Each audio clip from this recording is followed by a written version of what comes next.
I looked around at people that were in their 40s, 50s, 60s. They were diseased, divorced, very unfit and overweight. I was like, if that's me in 20 or 30 years, stuff this. But it's just those small conversations and insights that make people realize why they need to keep pushing forward. Imagine going to university and spending $100,000 on an MBA. You still don't have any real world experience. 9 out of 10 blokes can't do one chin-up. It's a hard task and not a lot of people put effort into it. It ties into business really well. You just have to keep doing the reps and turning up every week and wake up every morning and do the next task. I'm Matthew Fraser, and this is Amazon Ecom Secrets. I'll be sharing with you the secrets that helped me go from millions in debt to an 8-figure entrepreneur. If you're ready to escape the 9-to-5 and live life on your terms, let me show you the way. Hey guys, welcome to Amazon Ecom Secrets. My name is Matthew Fraser, and in today's episode, I've got a really special guest, John Salmon, Chief Exercise Officer. Hey mate, how you doing? Really, really well, mate. How are you doing? Yeah, awesome. Great to have you in the house. Today, I want to talk to you about your business and also a bit about your history, how also it relates to Amazon Ecom, which I think there's a lot of synergies there to do with, I guess your mindset is probably a big one. And I also want to touch on, I don't know if you know this, but the business that you actually took a venture in, which ultimately didn't work out. Yeah, great. Yeah?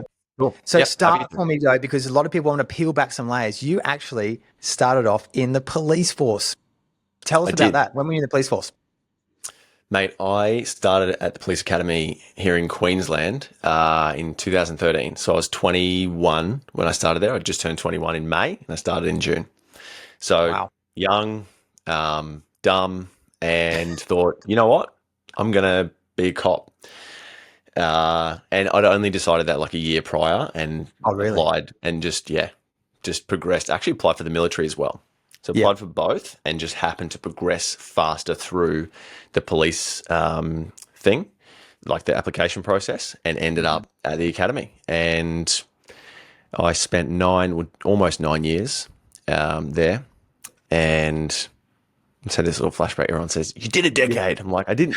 I like specifics. I'm like, it wasn't a decade. It was 9 years. But anyway, so that was most of my 20s I spent being a police officer. Mm-hmm. And what was that like being a police officer? Is it what, because we don't get to see everything, but there was obviously some period there where you thought this is awesome. And then at some point you said, this is not so awesome, hence where you are now. But what was it like? Yeah, good question. I'd say for the first, let's go half without getting, can't remember exactly, but there was a point where I was like, this is amazing. I want to be here for the rest of my career. And that's quite the narrative or the culture internally is once you join, and I'll tell you why, and you'll find this fascinating. And I'm sure our conversation will segue in a second, but there was a point about sort of halfway through, I thought, I'm not 100% confident that I want to do this forever, but I had absolutely zero idea of what it was that I wanted to do.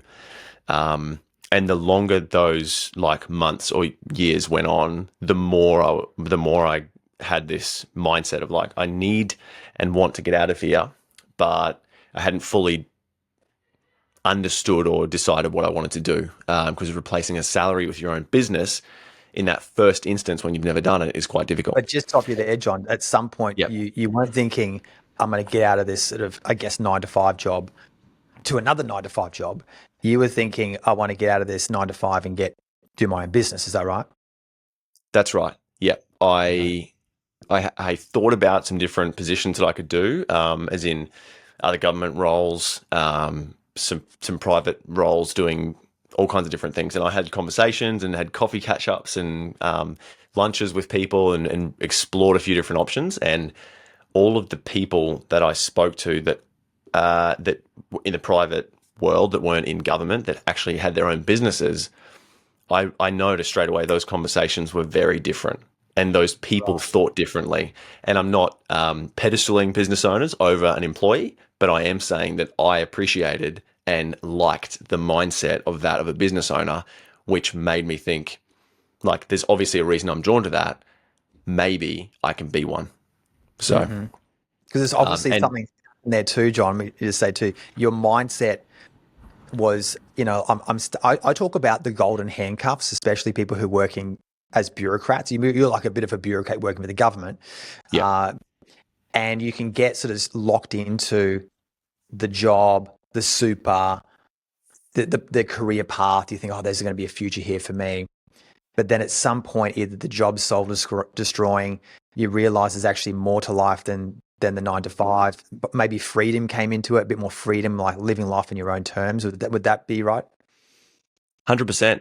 And that segues nicely into the point that I was going to make earlier, was that firstly, I looked around. You're exactly right. I looked around at people that were in their 40s, 50s, 60s, for example, which is in the decade you need to retire.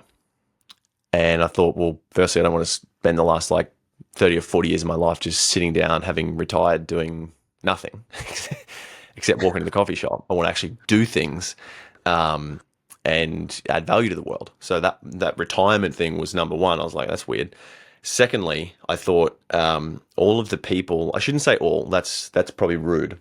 A lot of the people who were my sort of immediate line supervisors, sort of within one or two ranks, I started taking notice, and I thought there were a much higher percentage that were in categories that weren't diseased, divorced, grumpy, very unfit and overweight, all of those things. And there's more categories, but so not to put them in a category, and there were certainly some amazing supervisors, amazing people.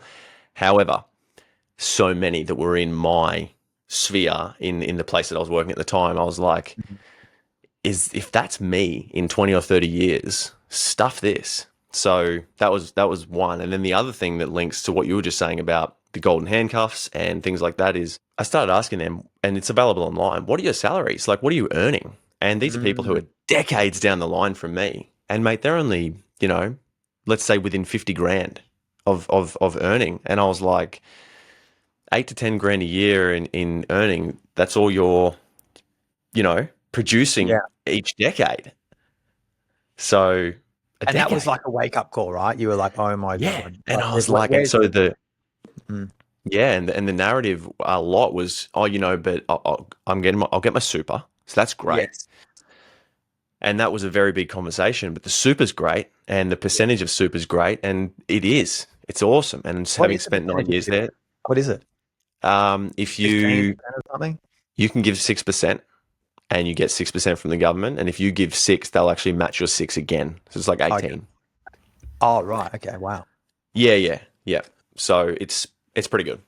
But that's, you know what business is like. You work hard for, we're not talking 50 years that it would take you to generate some serious money. So, that's everything in life. But John, because I've got people who want to get out of the 9 to 5. I speak to all the time, tradespeople, same people who work in bureaucracies, in government sector roles, feel trapped, and they're coming to me, oh, Matt, I really want to do sort of this Amazon business.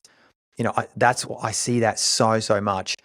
And you were in that space too, thinking maybe not even Amazon, but I think if I can add this in now, you actually went from the police straight into personal training business, or where did the online business come in? When Mel, my wife, so Mel and I have been married for 6 years now, together 8, known each other forever. She was making this granola at home in the kitchen at her house. And then fast forward, because the between details don't really matter, but we start cooking this granola stuff together, at nights during the week sometimes and on weekends. And she'd sell it to people, and she worked at a health food store, was studying to be a naturopath.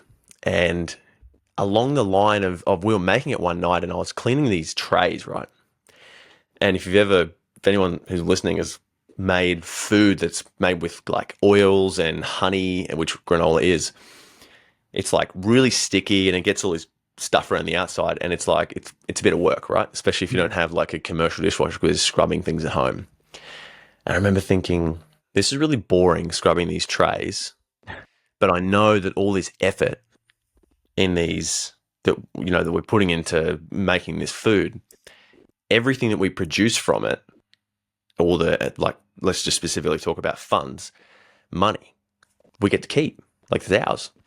And I was like, I'd never looked at this part of it before. I was like, have you got a spreadsheet of like, do you know how much is going in and going out and all this stuff? And she was like, yeah, I did this spreadsheet with my cousin a little while ago. And Mel will happily admit, she won't mind me saying, I'm probably the more like analytical one that will break all the numbers down and things like that, and right to the little bits of like, what's that cost and what's this cost and what's this cost. Mm-hmm. And I remember thinking, wow, this could be a really scalable thing. And so I was like, but we can't keep cooking it at home because I'm sick of scrubbing these trays. And so I also knew that it would need a decent amount of scale. I'm getting to a point, by the way. I knew that it would need a decent amount of scale to replace a wage. And so I thought, you know what? I like fitness. I want to learn more about fitness. I'm going to go study PT and start a side business. So within the same year, I'm full-time policing. I start doing personal training sessions before and after work and on weekends and whenever anyone would listen and pay me. And we start the food business on the side as well. And so like, it's like moonlighting times 2. And let me just drop in there. Yeah, go. When you did the numbers, John, what was the margin you were working with? So initially, you're doing it in your house, and you've done some spreadsheets. You've figured out what was a margin. Do you remember what the margin was? We're making bags of granola between 800 grams and a kilo. And I remember at that time, because our purchase price for all of our stuff was so high, because we're buying in such small quantities. I think it was costing us $9 to $10, right, to make this bag, and probably selling it for, I think at that time it was like $20, maybe $19, something like that. So, yeah. So not fantastic. And then, of course, on top of that, your time's not factored into that, right? Correct. And that's direct to the customer. That's not retail or at a distribution level. This is direct to the consumer.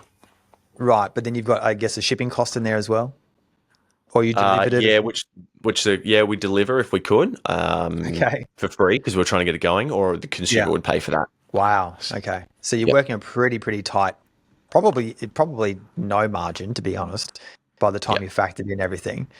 But just at a COGS level, you were making about $10 a bag, not including everything else. Okay, and then you're doing this for a little while, and then what happened?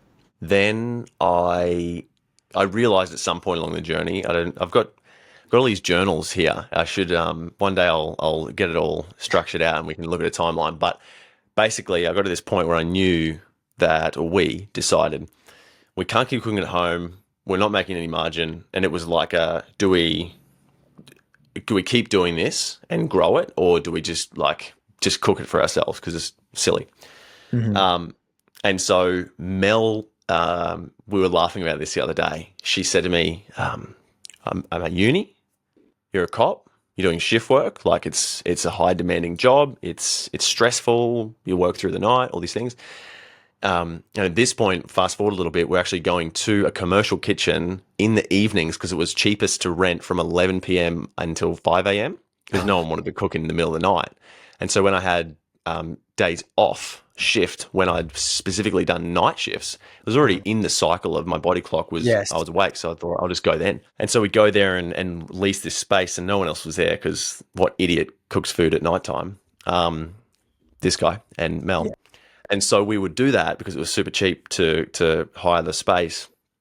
And it was a turning point where I said we need to stop it or keep doing it. And so I was like, stuff it. And so I made a Facebook group, made a Facebook page, made an Instagram page, invited all our friends to the group. And it was like, Mel was doing an assignment in the next room, and she starts getting these like dings on her phone. And she's like, what's this? And I was like, I made a Facebook page for our business. She's like, what do you mean?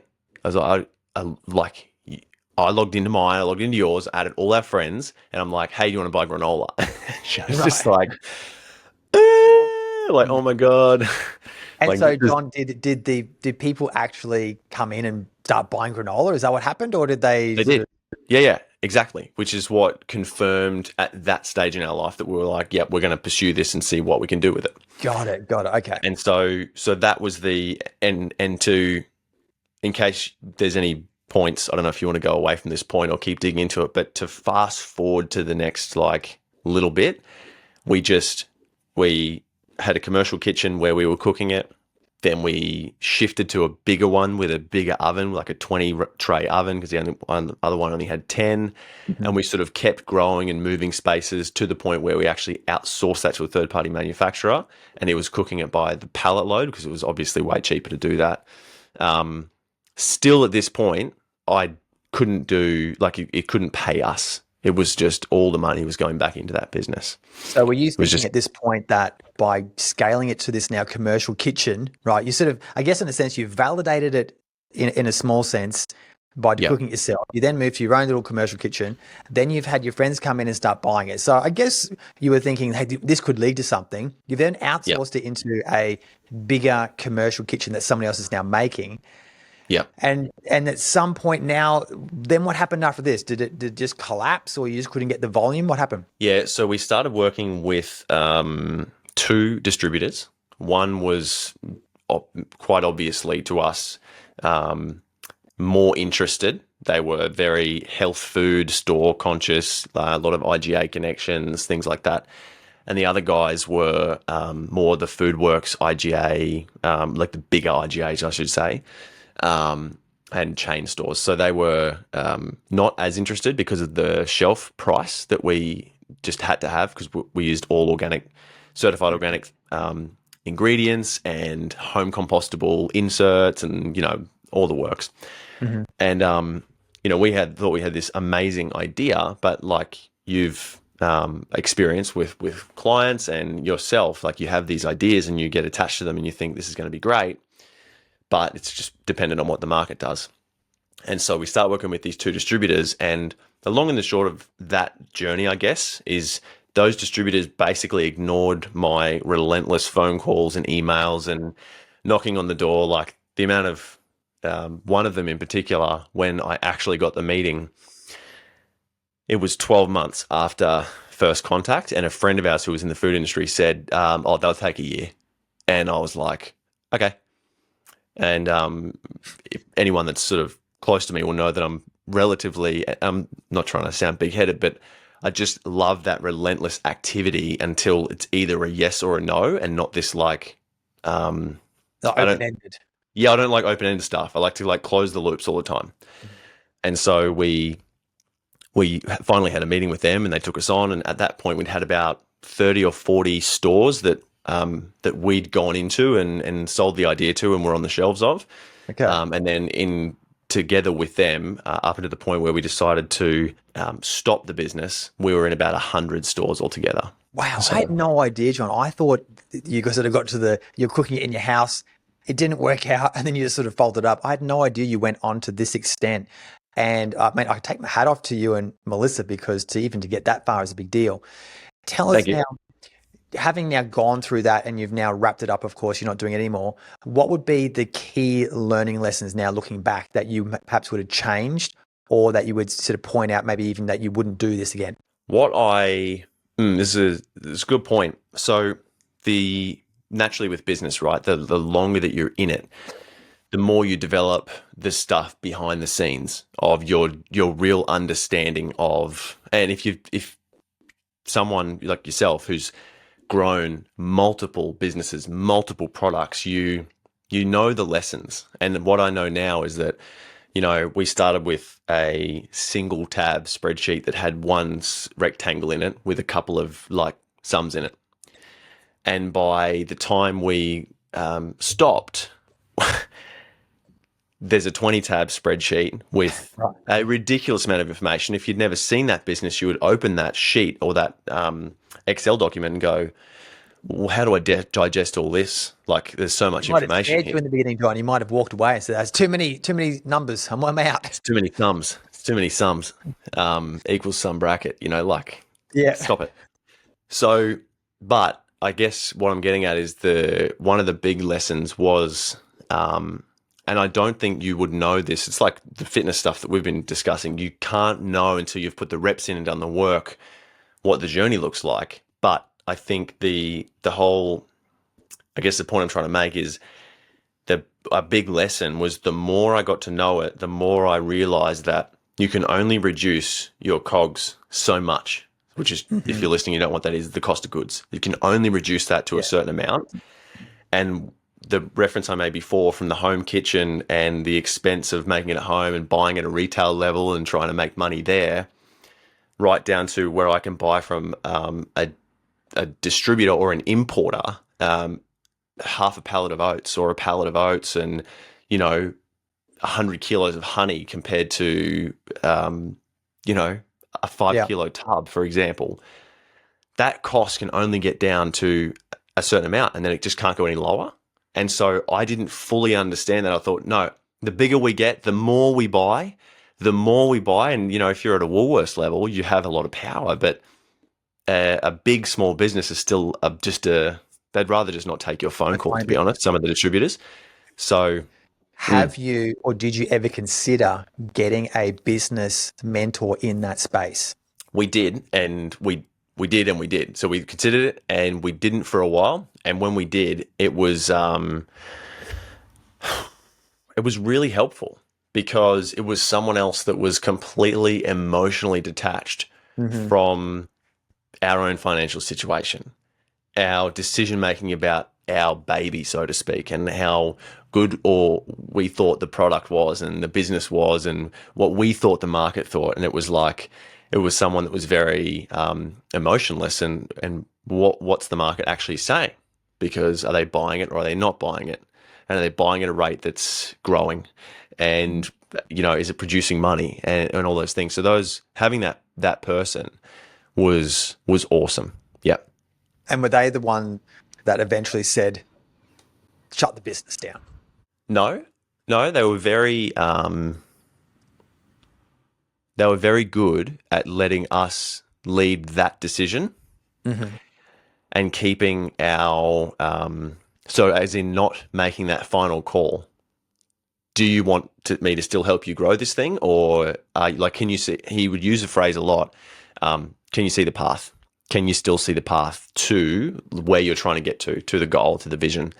And there was a time where I was, and both Mel and I were very confident that we could. And then more and more I got asked that because we'd speak about it every week. The more I would pause before I said it and have to really think about it. And despite, again, talking about resilience, being like, no, I can do this and saying yes. There was one day I just walked out into the lounge room and said to Mel, I'm done. This is over. Like it's yes, that's it. So we're out of here. That's so interesting because I think you take so many lessons, even in my case, having my very first Amazon product, which was that car chamois. And, I probably lost about $6,000, but it was the lessons that I took from it. And I just kept pushing forward and then pivoted into something different, which was still a product on Amazon because it wasn't that, in your case, I guess it's not that that business is bad, right? It's just that this particular product, the margins didn't work. You couldn't get the product market fit right. You're losing money for a longer period than probably what you needed to. You probably should have, if I was there, probably pulled out sooner, just followed it up sooner. But like you said, though, it's hard when it's emotional. In my case, I just said, look, I'm not getting the volume on this car chamois. I'm just going to wrap it up. But by that stage, I was already looking to something else in the Amazon to sell on Amazon because it wasn't Amazon that was the problem. It was the product that I had selected that was the problem, but gave me the skills then, of course, to do the next thing. Funny, we were just talking about the other day, Mel and I, because she's done 2 uni degrees and that's a lot of knowledge learned. And there's a short amount of prac at the end, before you can actually practice. But the lessons that we both learned through our own business experience in comparison to some of the conversations I've had with good friends who have gone to uni and studied business, they'll openly say, I would rather have just started a business because the barrier to entry is actually now so low. You can get in the marketplace with something that's not super expensive, and just learn and test and measure and work out what you're good and what your strengths and weaknesses are, and develop yourself. So Absolutely. I mean, that's exactly what I do with my one-on-one mentoring clients is we get in early, we get set up, we test fast, we build the skills, we have the knowledge, which creates the power. And ultimately, that then gives them all the necessary attributes in order to succeed, because they've got the skills like fast. Yeah, rather than taking decades or to accumulate these things. I think that's what the power is with having a mentor now, which transitions me really into what you're doing now in the PT space. You're now helping clients with their physique, with their nutrition, and through full transparency. I've been working with you now. You've been helping me for, what is it, coming up to over 6 months now? It would be, yeah, for sure. Yeah. And so what was that transition then? Because you've essentially been burnt in your first business, let's call it, but now you're sort of going down this PT line. Did you ever have any doubt that, geez, I don't know if this business thing is going to work, or did you just pull your socks up and keep going? The latter. So just pulled my socks up and kept going because what's that? Ultimately you did. You're in business now. Yeah. But your mind, in the back of your mind, you must have been thinking, I don't know, this, I was in the police force. It was going so well. I was getting a paycheck every week. I did consider, well, could I work for someone? Could I do this? Could I do this? But I already had this chunk of personal training clients so we started our food business in something like 2019 at a very, very small level, and when I say food business, I helped Mel start cooking it, which she already was, and things like that. And then a few years later, I built the PT thing up until I could resign from the police because I had a wage, a salary coming in from the personal training stuff to do the food business. And then as this food thing started to wind down, I thought, well, I don't want to go back to my old job. Nothing really lights me up. And I was like, I sat down, got a little piece of paper and was like, and I actually did this and went, how do I want to spend my time? What do I want to do? Like, who do I want to help? How do I want to help them? And things like that. And ultimately, that's what kept me from going back to working for someone else. And I thought, no, I'm going to have a real crack and keep working for myself. And so, and it was amazing, the clarity and the time that I got back when I was just focused on doing one thing rather than multiple things at once. And that's probably ultimately what that decision of, I said to Mel, you can keep doing the food thing if you want. It needs more than one person because it was just us two. But I'm tapping out to focus on PT and coaching, and I'm going to grow that. So, yeah. Clients come to me now, actually. They'll start the Amazon journey, and the next thing, Matt, they'll come to me and then say, what about affiliate marketing? And what about, drop shipping? And I say, hey, let's just slow down a second. Let's just get Amazon right first, and then we'll stack the other skills if and when. Yeah, if that product and you get the hang of this and get successful. Yeah. Yeah, and it's trying to keep the clients on track, like forget about those shiny objects, just stay on this. You must be the same, right? When you've got PT clients, trying to keep them on the straight and narrow to achieve their goals. So that'd be right? 100%. Yeah. It's and that's probably the most, every individual is like a big puzzle because they've got their, like I'm not with them. There's 168 hours in a week, and you'd know from our work together, we don't speak all the time. We have moments where we touch base and, we have open lines of communication where we can talk whenever, but that doesn't mean we have to, we need to, or you want to. It's when it's needed. So there's all those other times where your worldview or paradigm, if you like your understanding of what to and what not to do are like you've built that over your whole lifetime. And so it's like a big puzzle with each person and going, how do I get them to, what questions do I have to ask? What I call them missions instead of tasks, because tasks are boring. And missions feels a bit James Bondy, so it usually compels blokes to do stuff. But how do I get this person to actually like take action and do this, and for the as respectfully as possible, to make you feel like it's your idea so that it aligns with your goals, your vision, your mission, and you'll actually do it. That's Yeah. so powerful. So powerful, because that's exactly what needs to happen I think in any space, in any new adventure as well, is focus on the mission, get the goals right. And really, as long as you can push through, I guess, the adversities, because every journey has these challenges that come through. And I always talk about within the Amazon space, there's two sort of key factors where people will most likely quit, especially if they don't have someone who's by their side helping them, like either a coach or a mentor. And that is in the very beginning phases of the setup, when they just like, this is just too much. I've got to get up this company, or I've got to set up this Amazon account. It just seems too overwhelming. Now, if they can get through that, the next time when they want to quit is the product selection process, right? And so what I've done is I actually make all that really simple, because I want my people to succeed. So I come up with a really simple step-by-step guide of setting up the Amazon account. And I've got another step-by-step guide of how to find the best types of products for the Amazon marketplace, where to find them. I've even got a process where I even show people the products. These are the top selling products that you can choose right now to sell on Amazon. And that's working so well, because it's pushing those people through those pain points. And you must have something very similar to that too, pushing people through pain points.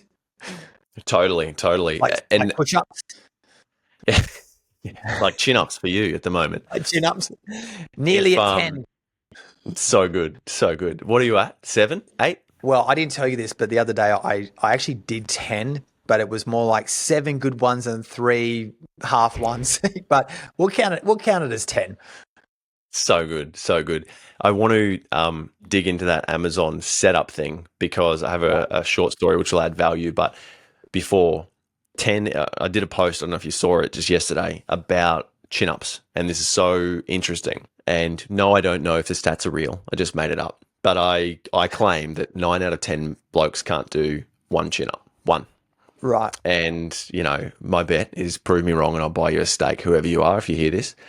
Because I genuinely believe that it's a hard task and not a lot of people put effort into it. And it's not about the chin-ups, as you know, because you've gone from, like, what'd you start with? 1 or 2? Oh, no. Hey, come on, mate. Please. I probably would have been able to do at least 3. Okay, cool. And they're hard, right? Like, no matter when you're progressively overloading, it just always seems hard, but you just always get better. When you're fat and overweight, it's hard.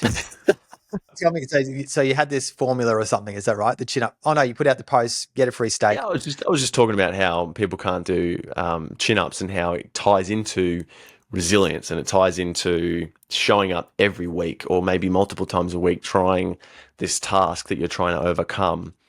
And I think that connects to business really well, because you just have to keep doing the reps and turning up every week and wake up every morning and do the next task. And sometimes I don't, despite the business I run, man, sometimes I stand under that chin-up bar, I strap the belt on, I put a plate underneath me, and I reach up and grab the handle. Now you're talking it up. But I think I haven't got the belt yet. Well, soon. But I think I don't want to do this. Like, I'm tired or whatever. There's all these things that pop into your head, and you think, do I really need to do this today? Do I have to do these 2 sets? Do I have to do these 3 sets? Whatever you're doing, whatever the program is at the time. But and that's so relative to business, because you sit down and you go, what's the email inbox? I don't really want to do emails. I didn't quit policing to send emails, mate. Well, but you have to do it. Let me tell you, Johnny, and you'll know this, but this is for everybody else. I have a personal training hack, and that is that I have a person that I meet in the gym, who's Marie, my personal trainer, my physical personal trainer, who meets me in the gym. And because I have an appointment, I get up and I go to the gym. I mean, even this morning I was like, it's kind of a bit warm in this bed and don't know if I really want to get up. But I was like, no, Marie's going to be there. I have to get up and get down there. And that is literally the reason why I've been so consistent over the last, probably coming up to 2 years now, of going to the gym every single week, multiple times every single week. Every session I have is with Marie. And turning that into Amazon coaching and training, that's why people hire me, because I keep them accountable. So when we meet every single week, or I'm talking to them throughout the week, For sure. I'm saying, hey, what are you doing? But more so, I think it helps them to have me in their corner for any question that comes up, right? Even if they're in doubt. I had a client recently who had discovered this incredible medical product. And I was like, oh my God, this is amazing. You should definitely, and I helped him ultimately sign up this contract for exclusive distribution. And when I spoke to him, at some point in that process, he actually rang me and said, Matt, I just don't think this is right for me. And I said, mate, if you don't do this, if you don't do this, I will do it myself. And I think that was the wake up that he needs. Like, whoa, Matt's willing to do it, it must be good. But it's just those small conversations and insights that make people realize, why they need to keep pushing forward. 100%, man. And I'd love to hear you touch on, I'll keep this under a minute because I want to hear your response on it, not my blabber. So our food product, once the e-com store was running and things like that, I got it onto Amazon just to see what would happen. Which I didn't know. I didn't know that. Yeah. There you go. Okay. They may even still be listed on there. I'll send you a link. But you won't be able to buy it, but I'll send you a refund. But I remember that process being long, confusing, frustrating, because you'd know this all too well. That's why I want to hear your response. You'd do one step, right? And everyone knows you can go onto YouTube and there's a million experts that know apparently everything about Amazon and e-com, and whatever you type in, you can find answers to. And I'm a big believer in you'll find the answers that you're looking for. Because, and sometimes that's not a good thing though, is my point, because you can find evidence to support any argument if you're biased one way or the other. So my point is, I would apply, and then if I needed support, I'd message Amazon and you wouldn't hear back. Or you'd email them, their support team, or you wouldn't hear back for a long time. And that process is very long. And I don't remember exactly how long, but I remember it being painful. And I remember when we finally got all the listings done and all of the accounts set up and the photos in there exactly how they wanted them, and all, everything has to be reviewed because it's quite specific, which is great because it gives the consumer a good experience. I was like, thank God that's done. Like, I'm so glad this is finally, and then not much happened with it. And so that's the next point I'd love you to touch on, is if you can, because once it was listed, that was like the first step, and I was drained by the process, and then nothing happened after. The sales weren't happening. They were selling in stores, but not on Amazon. So there are obviously some barriers that your clients would hit and that you've had in the past. And I'd love to hear, in case they ever start another one, and for any of the listeners, how do you overcome that with your coaching and with the services you offer? How do you help people fix that? Yeah, first of all, I make the setup process pretty straightforward, because if there's any issues, they can call me. But I think, to Amazon's credit, I think things have improved since you were in there last as well. Like, I know that when I contact Amazon customer support for anything, they're usually going to come back to me within probably 6 to 12 hours. So I'm not waiting days and days for response. Now, that said, they do lack in, sometimes their response is quite generic, not specific enough. So that does frustrate me. So if a client had a query that was more specific, maybe rather than going to Amazon, they could just come straight to me and say, hey, Matt, what do you think about this? Now, if I know the answer, obviously I can give it to them. But it's interesting you say that, because in my opinion, this Amazon setup is actually the easy part, right? If you can't get through the Amazon setup, then maybe you're not meant to be online. But it's once you're on Amazon, that's really when things start. And I can guarantee you, if you were making sales and you were making profit, you would find the energy to keep going. You're like, this is great. And you'd be in there trying to improve your SEO, your PPC, your images, everything you can to try and optimize that listing and that product to make it more profitable. Because ultimately, I don't know if you know this, John, but you could actually sell an Amazon-based business. Did you know that? I didn't know that. Yeah. So there's actually businesses that you can buy that are based on Amazon, which means that they have a product that they've manufactured somewhere. It's just selling through the Amazon platform. Right now, the opportunity with buying something like that is, one, you could take that product and then stick it into a Shopify store and sell it off Amazon. You could, let's say it was in the United States, you could actually take that product now into the UK, into Australia. Now you're gonna expand it out across multiple channels. You could put it into eBay, you could put it into Walmart, all because you've got the foundation of the first product. Yeah, and the other benefit, John, with buying an established business, and this is obviously something that wasn't made clear to you in the very beginning because you started from scratch, is that it's already trading. So imagine coming into a business, let's say it was the granola business, and one, it was already profitable. Two, all of the formulas, the distribution network, the wholesale pricing, all those relationships were already done. And you just stepped in and just basically took over. That would be completely different. Now, the difference though is that in the beginning, you start off with minimal amount of money, whereas on a business that is trading, you might have to actually put in more money.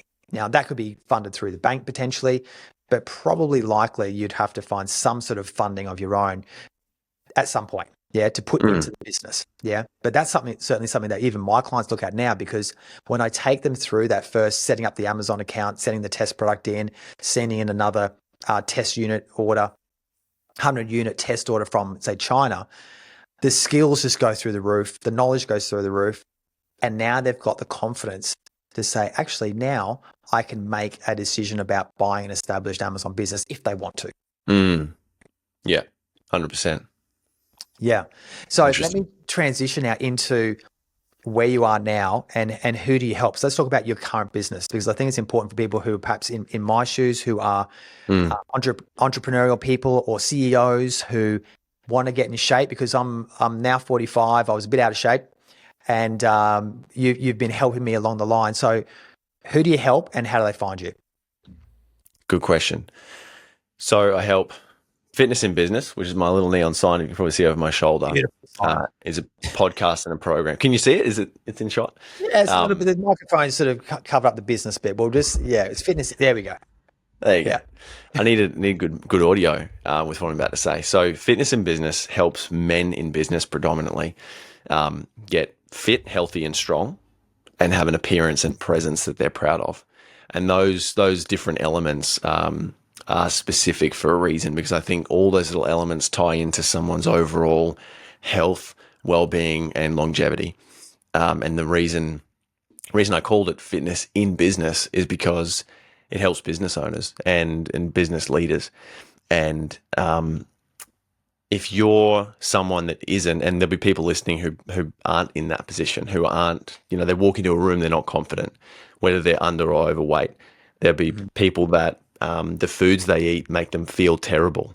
The alcohol or the drugs they use make them just feel like crap all the time. But that's just the way that they've gotten used to living.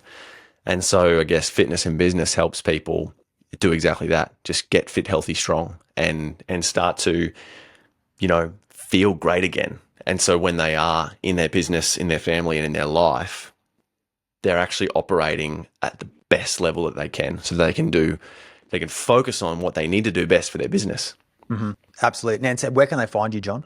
chiefexerciseofficer.com/fitness in business. Perfect. And I'm going to leave that link somewhere around this video so they can reach out and connect with you. You're located in Brisbane, but you can help train people all over Australia, right? Anyone in the world that can speak English. In the world. Anyone in the world that can speak English, I can help. Well, I want to say just thank you so much for coming onto the podcast today. And also thank you for all the work that you do with me. I know, just as a testimonial for you, John, you've been excellent. You're so great to work with. And I know, just from now being in my 40s, because of you, I'm now focusing on the things that matter, not just fitness, but also, like water intake, the correct water, the correct food. I've had some protein things actually in the studio here, before I came onto here. So thank you so much for joining me on this podcast. Really do appreciate it. And everyone out there, thanks so much and take care. Bye for now. Thanks for having me on. Thanks for tuning into Amazon Ecom Secrets. If you enjoyed this episode, the best way to show your support is to give a 5-star review on Apple Podcast and Spotify, and make sure to subscribe on YouTube so you don't miss an episode. You can also find more at I'm Matthew Fraser on all social media platforms. Thanks so much. Take care.